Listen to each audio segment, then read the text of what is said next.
শেখ হাসিনা দেশ ছেড়ে পালিয়ে ভারতে অবস্থান নিয়ে বিভিন্ন উস্কানিমূলক বক্তব্য দিয়ে বাংলাদেশকে অস্থিতিশীল করে তুলছেন বলে মন্তব্য করেছেন যুব ক্রীড়া মন্ত্রণালয়ের উপদেষ্টা আসিফ মাহমুদ সজীব ভূঁইয়া।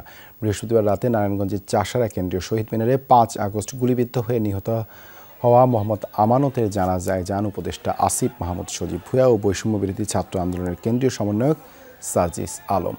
আসিফ বলেন, সরকার পতনের আন্দোলনে ঢাকায় যাওয়ার পথে মোহাম্মদ আমানত যাত্রাবাড়িতে গুলিবিদ্ধ হয়ে শহীদ হন। এই হত্যাকাণ্ডের সাথে যারা জড়িত প্রত্যেককে চিহ্নিত করে বিচারের মুখোমুখি করা হবে বলে সকলকে আশ্বস্ত করেন তিনি। এ সময় সড়কের দায়িত্ব পালন করা ট্রাফিক পুলিশকে দায়িত্ব বুঝিয়ে দিয়ে সকল শিক্ষার্থীদের ক্লাসে ফেরার জন্য অনুরোধ জানান সার্জিস আলম। যারা আমার ভাইদেরকে এভাবে শহীদ করেছে, আহত করেছেন, তাদের বিরুদ্ধে ব্যবস্থা নেওয়া হবে এবং তাদের প্রত্যেকের বিচার নিশ্চিত করা হবে।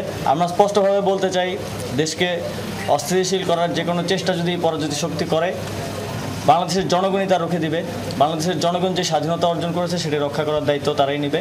দেশকে যদি আমরা স্থিতিশীলতার দিকে নিয়ে যেতে চাই, তাহলে যার কর্মক্ষেত্র যেটি তাকে সেই জায়গায় কাজ করতে হবে।